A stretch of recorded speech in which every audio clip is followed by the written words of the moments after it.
Hi, everybody, and happy afternoon. Thanks for coming and staying. I hope you enjoyed your lunch. And Chase really teed up our conversation this afternoon really well.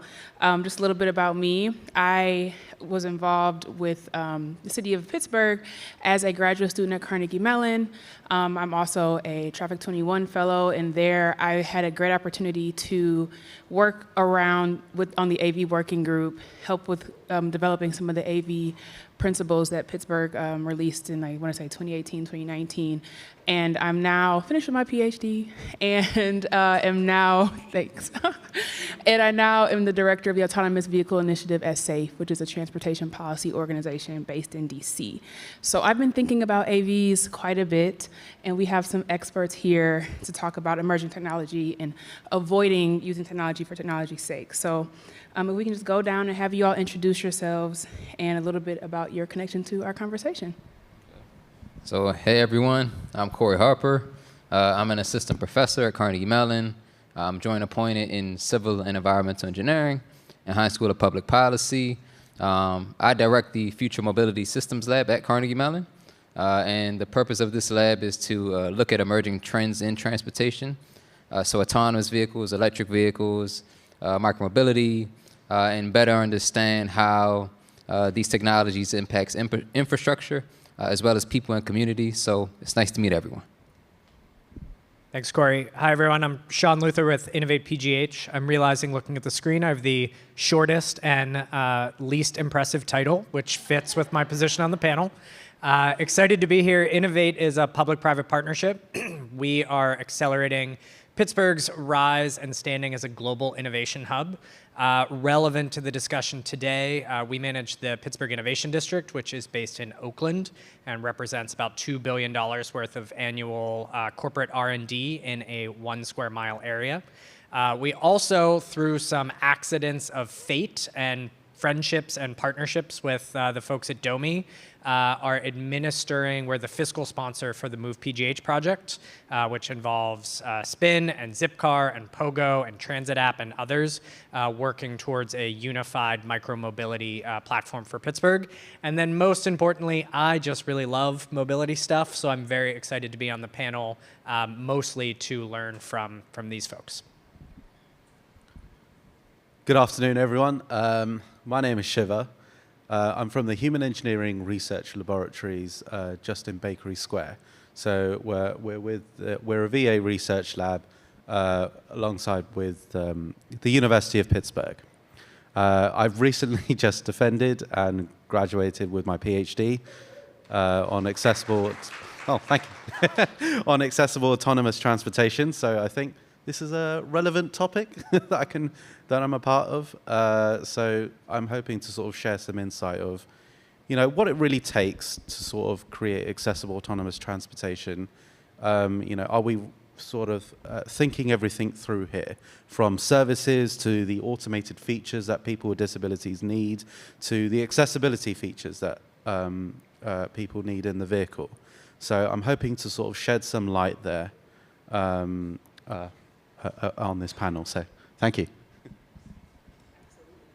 We have an esteemed panel here to have a really great conversation. And so I really want to start by kind of level setting about the technologies, the emerging technologies that we're talking about here. Corey, you kind of mentioned some of the technologies, transportation technology that you focus on around electrification and automated mobility. Sean and Shiva, can you tell us what other, when we're talking about technology's sake today, what do you think, what do we already know so far about it in the city of Pittsburgh? So I think what's really interesting is Pittsburgh is proving to be the laboratory that we were talking about 4 or 5 years ago when these technologies were transitioning from emerging to you got into an Uber that took me to the North Shore with 3 testers in it. So I don't know that we fully understand yet what the technology looks like in Pittsburgh.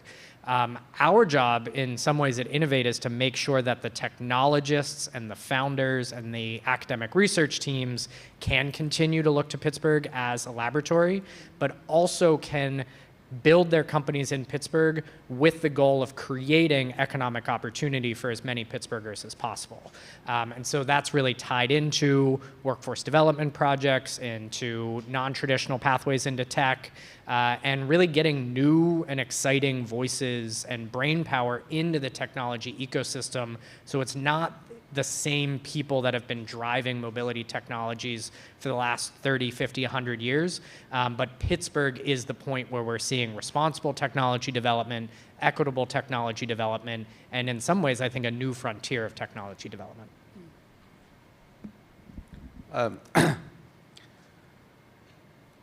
I think in terms of accessible services, we're kind of getting there with technology. But I think one of the most important things that I hear from this side is infrastructure and getting that in place. And I've done interviews with hundreds of people, very fortunately, throughout my PhD. And especially when it comes to paratransit infrastructure, is if infrastructure does not change, then we won't get there as a society. You can have all these accessible autonomous vehicles on the road, but if I can't get from point A to point B in a spontaneous manner, then it really doesn't help me. And I kind of can bring this back to my journey, sort of just getting here. I think it took me. I came from Bakery Square to this location today, and I think it took me 1.5 hours, which is why I was running late, just a little bit. So, and that was just due to infrastructure. The schedules were all over the place. I couldn't even board onto the bus properly, just get onto the ramp. People were not moving out of the way just for me to even park my wheelchair in place. And then just getting off the bus, getting off of here, it was an absolute nightmare. I had to abandon the bus and drive with my power wheelchair, fortunately, for about 2.5 miles to be able to get here. So I think, yeah, this was a bit of an example today of why this kind of needs to get changed. So. Yeah. Yeah, no, thank you for sharing. And so when we talk about what we already know that we need, we hear infrastructure. We also know now that Pittsburgh is a laboratory for creating these innovative designs and services. Corey, what do you think the Pittsburgh community needs in terms of services? What are you finding in your work at CMU? So let's see. So all right, so let's see. So in terms of services, I'm all right, so my lab is pretty big on, so we do some autonomous vehicle work, electric vehicle work. Something we also do is we try to better understand how to get people out of cars into more active multimodal modes of transportation, right? Pogo's redesigning their system, right? So making sure that those systems are designed equitably, that they're put in places where, low-income people or people that don't have access to transit right now can have access to some of these systems. Our transit system as well, improving that and making sure that, once we get some of these emerging technologies, people aren't just switching and running to them. Transit remains, a viable, reliable mode of transportation. I think that, Pittsburgh Regional Transit right now, they're doing some piloting of fares for low-income people, right? So trying to see how they work, trying to see how they encourage people who probably couldn't afford transit, before seeing what impact that has on their ability to travel. So, yeah. Okay, cool. And Shiva, I want to come back to you. And Sean, I have a great question for you after this. I'm so excited to get your thoughts. Yeah. And so what do you think needs to happen in terms of design for accessibility? I feel like you just shared your own experience, even just getting here today. But what are you envisioning for the city of Pittsburgh and beyond around design for accessibility? Well, in terms of design for overall, it's all about universal design across every aspect. So I can talk a little bit more about my research now. So we did a national survey across with multi-stakeholders. So that's your end users, that's people with disabilities, that's older adults. And okay, Siri doesn't get that. And this also includes from the provider perspective as well, those who work in sort of accessible transportation space as well. And we did a national survey with everyone just to get their feedback and sort of say, hey, what's important to you? What does it take for accessible autonomous vehicles, in your case, to work for you? What do you need? And we looked over from the end user perspective. We talked to over 922 people, close to 1,000. And then from a provider perspective, I think I've got around 45 different providers. And it was nice to see sort of from that perspective of everyone was shouting for universal design and sort of say, it doesn't, not just for me, but for my friend as well. So I might have multiple disabilities. You know, my other friend will have other multiple disabilities as well, but it's got to try and work for all. Now, the challenge is like, how do you design a vehicle that works for everyone? And that's why we sort of got this sort of multiple set of feedbacks. So we split it into sort of services. What does it take to sort of going from a full journey perspective of planning your transportation to sort of arriving at your actual destination? What does it actually take? And we kind of sort of see that there are similarities that, just because, you may have different types of disabilities, we were kind of saying that, okay, there is a uniform sort of results of saying, okay, I just need X, Y, Z in terms of arranging a ride, in terms of planning my transportation, this is what I need, and sort of getting onto the vehicle, this is what I need. Now, the only differentiating factors that we've sort of had there was if you're a sort of a wheelchair user. So, so that's where we would sort of see, okay, they need sort of ramp accessibility to be able to get in, get out, especially to find an accessible entrance location. Now, I'm sure you know, especially around with Pittsburgh, is trying to find an accessible entrance can be a little bit rather challenging, especially in and around our sidewalks are not quite as accessible, or there could be, and I'm sure you've seen it around a lot of roadworks. So with things like that, we were seeing sort of a uniform aspect to it. When it comes to automated features, we found that there was a tick box in requirements to everything. Now, what was nice to see is that some of these features that we were asking our participants were already in our sort of level 2 vehicles already, and they were very well enhanced.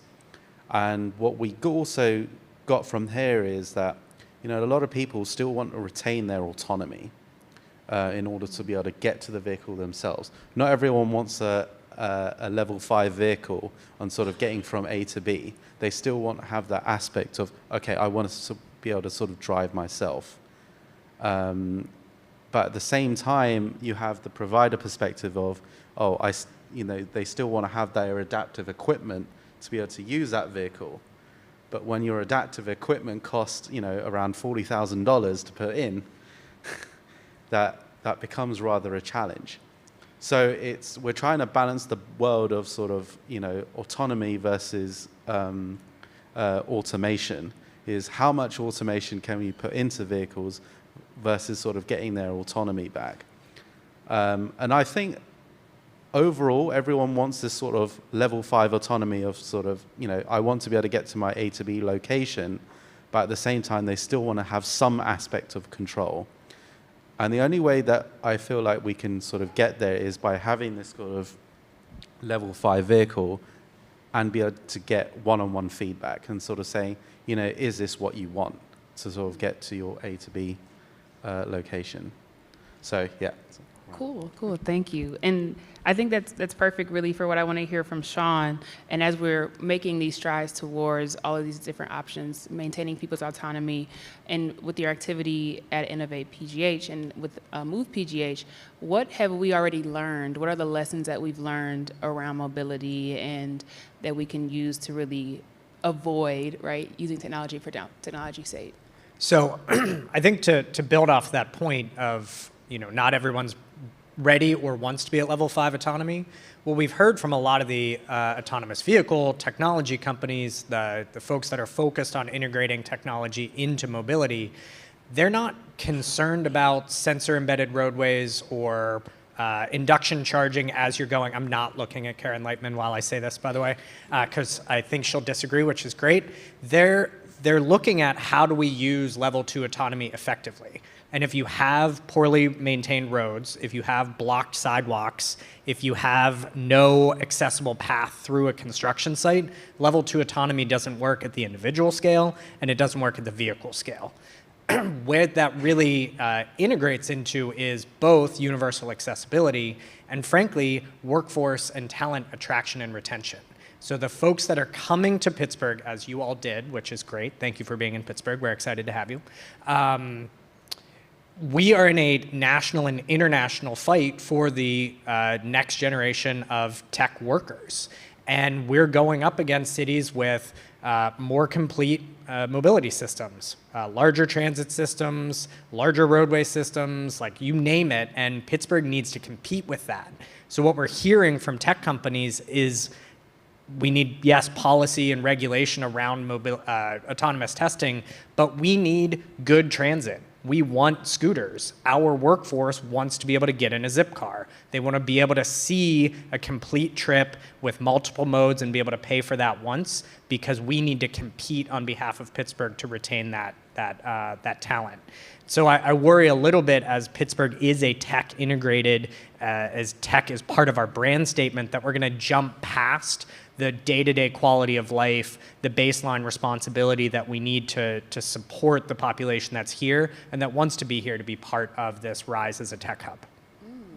Great. It's really exciting because I want to know, what are your measures of success, right? So I would like to hear from all of you all. What's that next step for the city of Pittsburgh around being ready for a workforce, being ready to accept new technologies, and being prepared? What would you all consider the first step?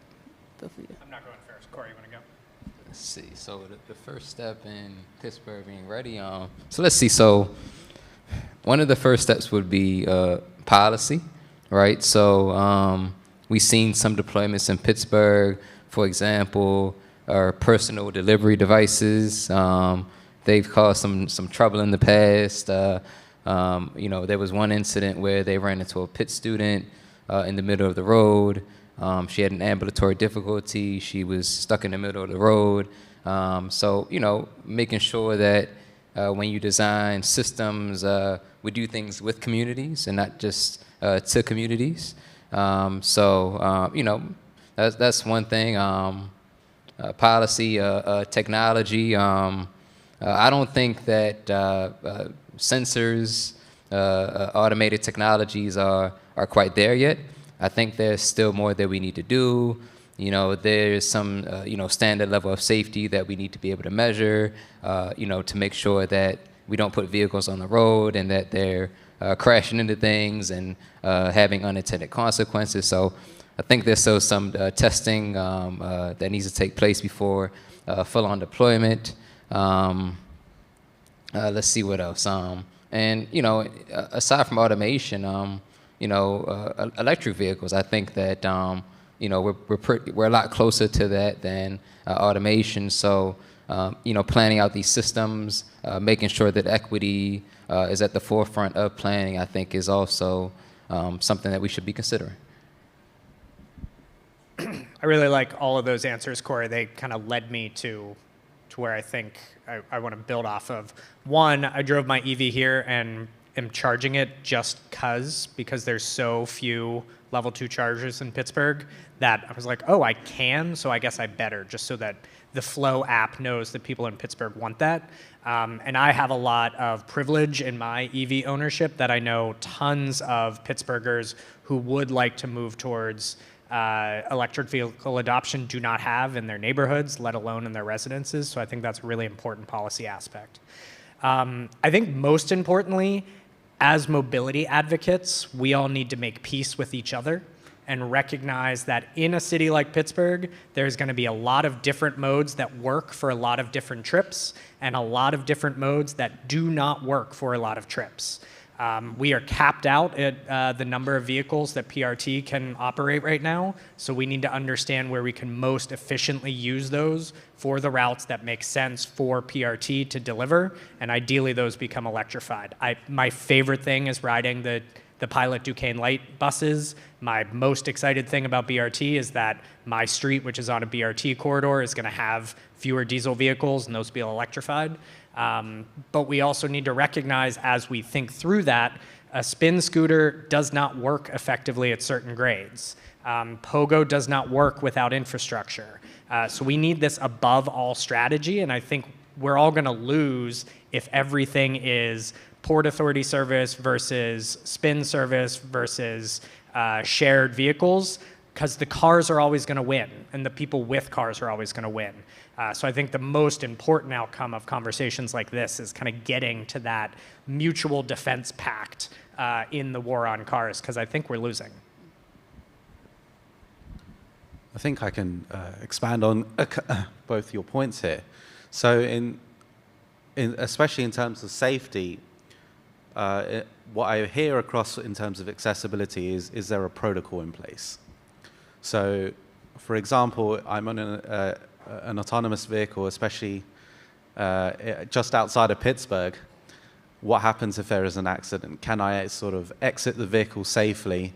What is the protocol?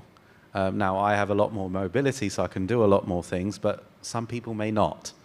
So what if, especially if I'm if a person with a disability is on their own in the vehicle, what is the protocol in place to sort of say, okay, can I sort of exit out myself, get to safety, and what happens there? If I break down, is there going to be an accessible vehicle that comes and helps recover me and get me to safety or get me back home, and then the vehicle can be sorted out later or simultaneously? If I call AAA, are they going to be able to load me into their truck right now? I don't think so. Not with my chair. So I think that kind of protocol needs to be in place from an infrastructure basis, so that from a people with disability standpoint, okay, all of this sort of safety infrastructure is set in place so that, okay, if things do go wrong, especially as we kind of start rolling things out, I'm at peace of mind sort of saying that, okay, I'll be okay because I've got A, B, C backup options here in place to sort of help me on that standpoint. And right now is, if we want to start rolling this out, is all of these infrastructure standpoints need to be put in place so that we can think about this. And that's what I'm hearing from end users and providers simultaneously. Whether you're a service provider, whether you're a designer in working in this vehicle, or even an expert from the academic field or from the medical field, is what is there in place? What is that infrastructure in place? Now, the ideal scenario is that everything's all in place, and then we can start. If we have all of these policies set in place, then we can push these AVs onto the road and build on it. So yeah. Cool. Thank you. I'm hearing like there needs to be policies in place. There needs to be a protocol. There needs to be a willingness to work together. And so I'm an engineer. I love metrics. So I would love to know, like, from any of these pieces, what is the definition of success for policy? What's the definition of success for working together? How do we determine that we are being successful? And where does data kind of fall into play as we're trying to achieve all the things you've said? Okay, I can start off on this because the metrics is to first sort of defining, what type of transportation is needed where, and that's what you were kind of sort of saying. Is like, for example, in Shadyside, where I'm at, or whether you're in East Liberty, what type of transportation, how many accessible autonomous vehicles need to be in that area? How many wheelchair accessible ones need to be in that area? How many full-size buses need to be running simultaneously, especially because we've got, hundreds of university students going to either CMU, Pitt, Duquesne, you name it, or even to the hospitals. That all needs to be kind of planned out, and then leading on to it, the sort of protocol, the safety aspect of, how many backup vehicles do I need to have in XYZ locations? And I think once that is communicated out to the city of Pittsburgh, to residents, of saying, okay, this is it, it kind of puts the public sort of at peace of mind to sort of say that, okay, the city in itself has kind of got this all mapped out quite nicely for us, and I can actually sort of continue on with my day because I know that things are set in place. And it's nice to also see that on your phone and sort of say that, okay, this has happened, this has been reported, I'm able to sort of get assistance, get help here. So I was confused outcomes and outputs, so I'm going to mess this up, and please, everyone, forgive me. But I think if you look at the outputs, it really is that how much data there is, and using the city, Metro 21, and Chris Sandvig, and Mobilify, and others to get that data out to residents of the city of Pittsburgh, to our decision makers in Harrisburg, and to constituents all around southwestern Pennsylvania. And what is so interesting to me about this new wave of technology-based mobility providers is they are reporting, because they're required to, that information back out into the ether. So the AV companies are telling Chase, this is where our cars are, this is what our problems are. Spin is reporting back to us, and we are sharing that with Kim's team and with Harrisburg. So we're seeing how many trips are started in marginalized communities. Is there infrastructure in those communities to serve those providers? Are they benefiting from reduced fare policy? And we can see how many of those trips are just zipping back and forth between Pitt and CMU, and how many of them are actually providing lifeline services for folks who don't have the transit priority that we want them to, and I know PRT does, or don't have access to their own vehicle. And the PRT team in particular is putting together so much cool data. I spend entirely too many lunch breaks just reading the service reports that Port Authority is publishing now. So you can see where service is needed, you can see where service is being utilized, and that really gets to, I think, working together and using data as our platform to understand what the future is going to look like based on what the present is happening. I think the outcome for us, the goal is that if you start a trip on a spin scooter or you start a trip on a pogo bike and continue on to a Port Authority trunk line service, that all of that is one seamless trip through one app, through one payment system, and ideally sometime in the future that is all one pass. So you spend $97.50, you're getting unlimited universal access to mobility in the city of Pittsburgh, ideally, eventually Allegheny County, but we have to start seeing these systems function as a single system. Otherwise, regular users, people who aren't like opening transit app in every new city they go to just to see what it looks like, are not going to rapidly move towards this adoption as fast as we want them to. You're telling me everyone doesn't download the transit app and look at the systems? I just assume that they don't go to like Butler, PA and go, I wonder what transit app is doing up here. I do that all the time. Yeah. Okay. Corey, I'd love to hear your answer too. So, in terms of success, right? If we were to get there, in a good way, success would be, I would look at transportation system performance. We want, and as well as environmental sustainability. So we don't necessarily want to, get to a place where we have all these technologies. There's gridlock in our transportation system. We don't want to get there and, increases in emissions and energy use.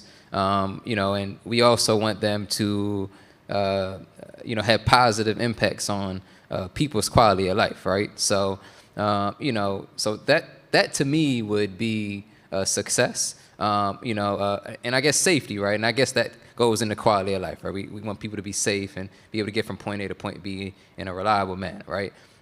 So in order to, in order to measure these, I'd have to look at impacts to infrastructure.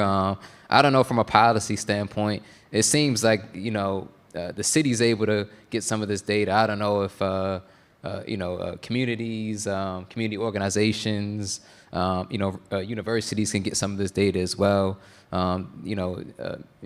In terms of transparency, for everyone to better understand how they're serving different people.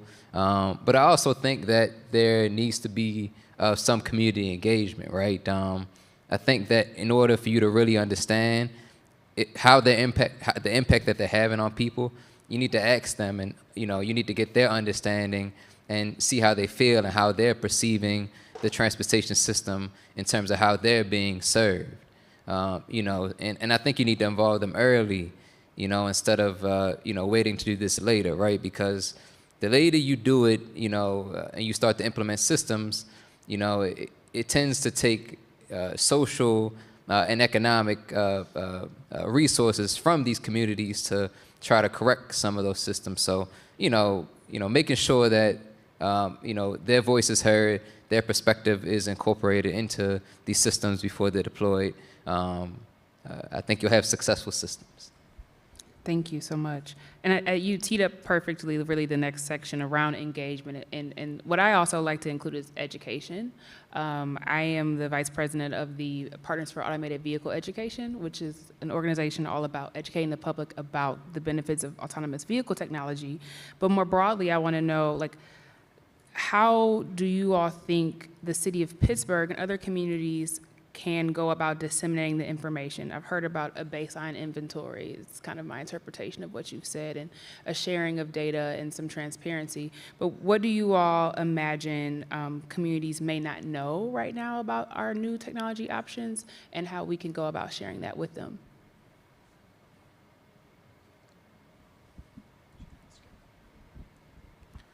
Well, I think social media is sort of that best aspect.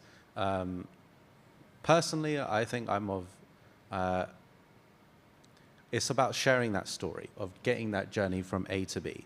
So for example, me as a wheelchair user, showing that example of using public transportation system, of getting from A to B, and showing how easy it is to be able to, tap, pay, get on, get to my destination with ease. Oh no, something went wrong. Okay, all I need to do is this, and show it as a short 30-second bite-sized clip.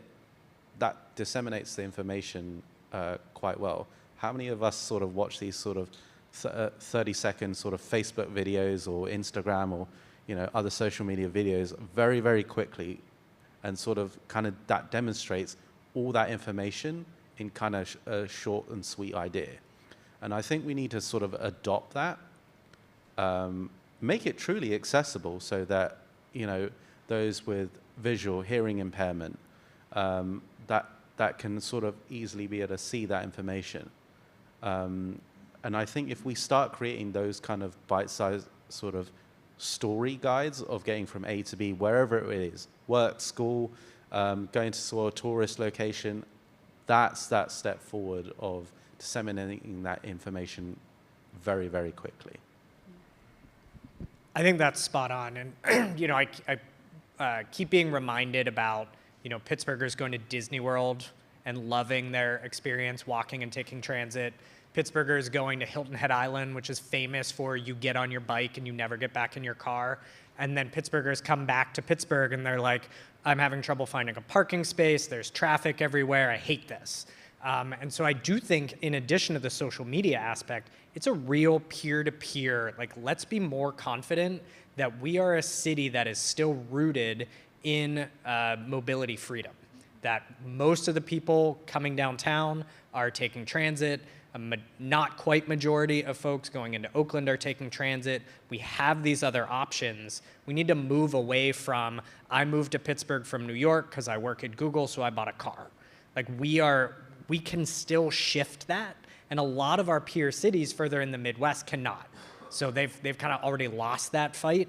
And before we get to fleets of autonomous vehicles running around the city, I think we have a moment still to say, just get on the bus, just get on your bike and help us make this better through, critical mass, pardon the pun, of the actual event.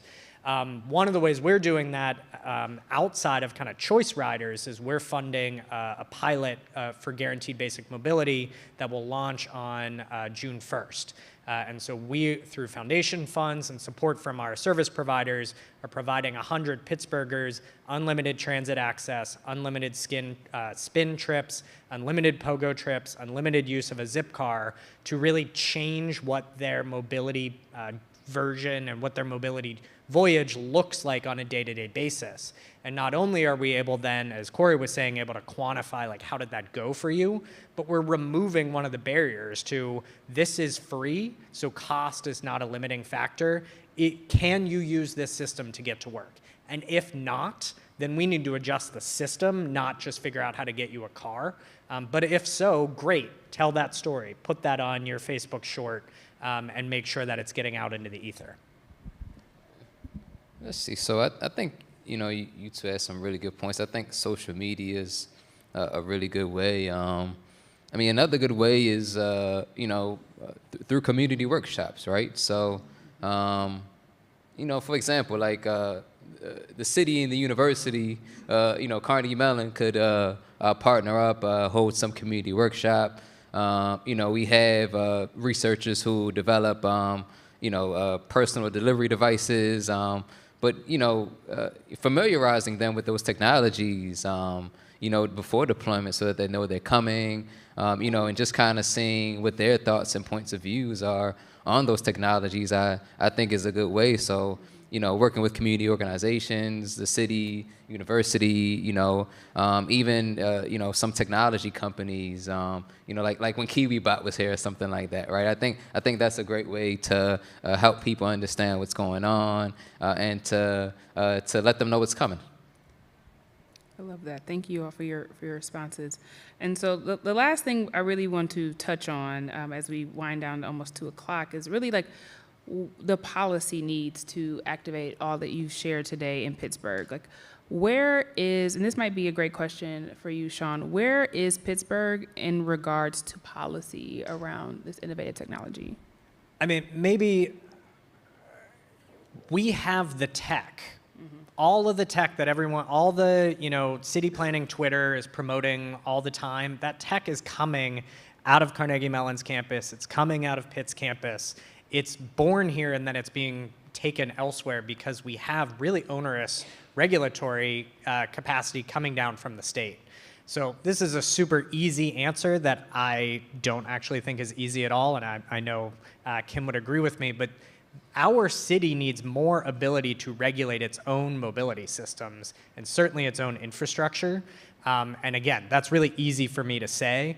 But we're about to see all of these dedicated bus lanes in Oakland as part of the BRT system, which we cannot wait for, which also, by the way, comes with the best bike infrastructure in the city of Pittsburgh. So Oakland will really open up in terms of transit and bike access as long as we don't have FedEx trucks parked in those lanes and Frito-Lay trucks and Pepsi trucks and Uber drivers. And this is bigger than just how do we manage the curb, because it's already a no parking zone.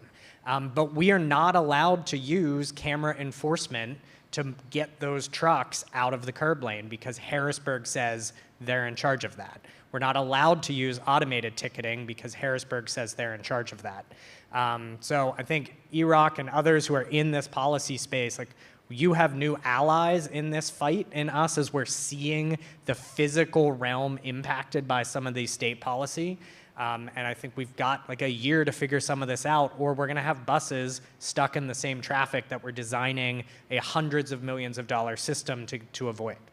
Wow, thank you. And Shiva, I want to know, like, how do you think we can use policy to improve service for people with disabilities and really kind of achieve these like equity goals around accessibility?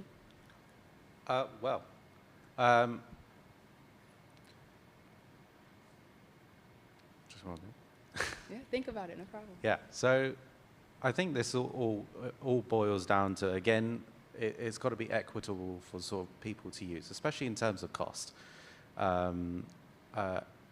What I hear is that, okay, one of the things as I talk to more and more other people with disabilities is that, okay, just because you have you're a person with a disability doesn't mean that you can immediately afford to buy an accessible autonomous vehicle. I don't need no driving controls, because they're thinking it's super expensive.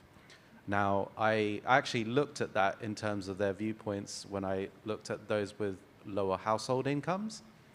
And that's what I'm kind of seeing, is that, you know, it's that immediate sort of general assumption of, oh, it's an autonomous vehicle, it's going to be super expensive. And they're thinking, oh, I can't afford this, so I'm going to try and highlight the only bare minimum features that I kind of need. But if it was an autonomous vehicle, what I'm seeing is that they want, they can actually have access to so many other different services and activities. And this is where I think policy needs to sort of come in place, is, you know, we've got to have that technology translation here. Is, you know, if we're really going to test out to see if all of these policies do, if AVs do work the way they should, then I'm hoping that, you know, by having this testing platforms out so that other people with disabilities in the city of Pittsburgh can actually trial it, see for themselves. Because it's only a theoretical concept to everyone right now. Not everyone really understands, you know, what an autonomous vehicle really is, you know, and what that could really mean. And, you know, it's trial by fire at this stage. Is, you know, let's put people in these vehicles. Let's, you know, have that policy to allow that sort of testing to come in place and really get the feedback. Maybe there is, you know, something different that we're not seeing right now. And I think that's where policy is that thing. You've said it yourself. We have the tech ready. That's great. But until you put people into vehicles and sort of let people try it out for themselves, I'm a little bit hesitant to say this is the answer and this is the end-all be-all. Everything is trial by testing. Look at how we started off with, I don't know, smartphone technology and where it is right now.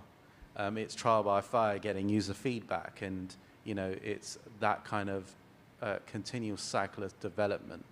So I think that's what really needs to happen. Awesome, thank you. And Corey, we'll give you the last word before we open to you all's questions in the audience. So what do you think we need to implement policy-wise to improve our system, right? Improve our transportation throughput and take advantage of all this technology that we have at our fingertips. All right. So I think, you know, it goes back to some of those measures I mentioned earlier. So like equity, you know, environmental sustainability, profitability, things like that, right? So there tends to be trade-offs, you know, between all of those things, right? So if you maximize equity, you know, how would that impact profit, all those things, right? So as policymakers, I think you need to, you know, develop tools to understand how those policy levers will impact those different metrics. And, you know, once you start to understand that, then you can start to implement the policies that, you know, shape the future in the way that you, you know, in the way that you want us to head forward as a city. Okay. If there are any questions from the audience, we'd love to take a few. Yes, sir. Do I just speak real loud? Okay, pass it to me. Here, Jim. Hilarious. Okay. So first, thank you. Learned a lot, as usual. One of the things, there's this lady named Liza Dixon who coined the phrase autono-washing, where essentially the reason why we think that autonomous vehicle technology is so far ahead is because the people who were building that technology need to raise funds. So they're like, oh, look, magic tricks, right? But it's not there. Or some believe it's not there, some believe that it is. I think that narrative is a good way in order to say, show me that it actually works, and then, put it on social media for the benefit of all. My question is, how do you think that would it be beneficial for us to use narrative in order to say, slow down until you're able to show us? Well, let's see. So, I know we're all like waiting for like the level 5 or level 4 autonomous vehicle to get here, right? But I will say that we do have level 1, level 2 autonomous vehicles on the road today, and they are offering some benefits in terms of safety, things like that, right? But to your point, I do think that we want to make sure that we get there in a manner that's safe. I don't, if there's ever an autonomous vehicle crash, we all hear about it. Tons of crashes happen every day. You don't hear about them. One autonomous vehicle crash happens, it's all over the news. NHTSA, National Traffic Safety Board has to get involved. They have to invest the crash. So, but I do think that it's better we take baby steps than to rush there, and we don't know what we're getting ourselves into. So. Jim, it's interesting timing when you say narrative. I saw on Twitter this morning that there's a new tester in Phoenix. And so Phoenix, Arizona is now calling itself the largest deployed testbed for autonomous vehicle technology on the planet. That's narrative. They have no data to back it up. But it also means that Pittsburgh is not going to be that testbed anymore. 3 years ago, we were racing against Florida and California and Arizona. We have to be the test bed. So we're not. So what is our new narrative point?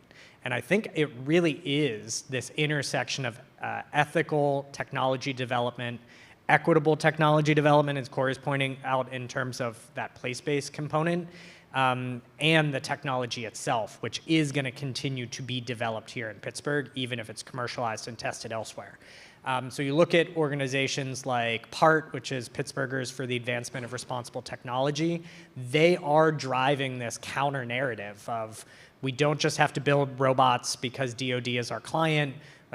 How do we actually create space in Pittsburgh for us to challenge the idea that this technology is immediately ready to go, and make sure that not only are we the technology developers, we're also the ethical technology developers who are at the forefront of keeping that in part of the public policy. We have a question back here. So I guess it's, is the mic working? I guess more of a statement as a follow-up to Liza Dixon's comment on the autono washing is that from a communication standpoint, there has been a lot of narrative out there. The one thing I think I want to just clarify, because I wasn't sure if it was mentioned in the panel, so I'm just listening. Just for current state of play, there are no full self-driving vehicles available on the market today. Just to be clear. So you can't really go out there and say, I'm going to drive this vehicle or experience this, because we're still in very much a testing and prototype stage. I want to acknowledge, though, for many years, the city of Pittsburgh has done a fantastic job on their policies of encouraging, having conversations on a regular basis in relation to autonomous vehicles. The state of Pennsylvania at the Commonwealth level has acknowledged a really good balance between safety and policy. I want to just acknowledge from a narrative standpoint from Pittsburgh, I think that as Sean has mentioned, a lot of the panelists, is we have so much expertise coming out of here. The market is in an interesting place for automotive in general. So I think we do all need to be patient with where we're going with this autonomy and what the current narrative is, because from a market standpoint, the manufacturers have determined the driver just needs some intention of helping. Right now, that is what's on the market today. And getting them used to that technology before going full self-driving. It's a very expensive problem to solve for the automotive market. So I think it's important for Pittsburgh to continue to be a part of this technology, but for this community to know that we can continue to be a test bed. Everybody else is. AV, the market has shrunk, right? And so we can keep developing these technologies with the intention of putting these on the streets to test safely, but it's going to take time. So, Jackie, this is an interesting segue both to your panel, which everyone should stick around for, but also bridging Jim's comments from narrative back to Corey's point about policy. So, I said this story to Allison. I already said it to Chase, so sorry. Level 2 autonomy is way more impressive as a driver than I ever thought it was going to be.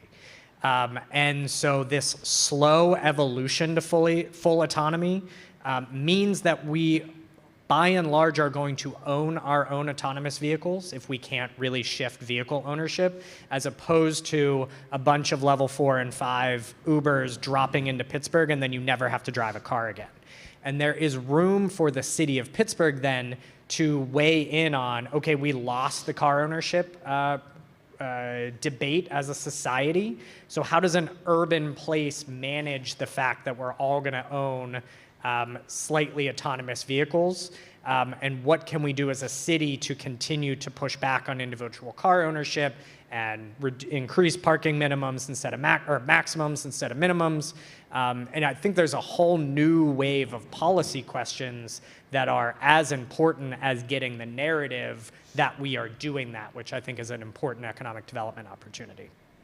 Now, I guess those are all really good points. I think right now, and then I'll turn it over and stop talking and get ready for the next panel, is that from an autonomous standpoint, level 2 automation, I should say, I'm not a fan of the levels of automation because it's really confusing and they are gamed throughout the country from a regulatory standpoint. I'll leave it at that.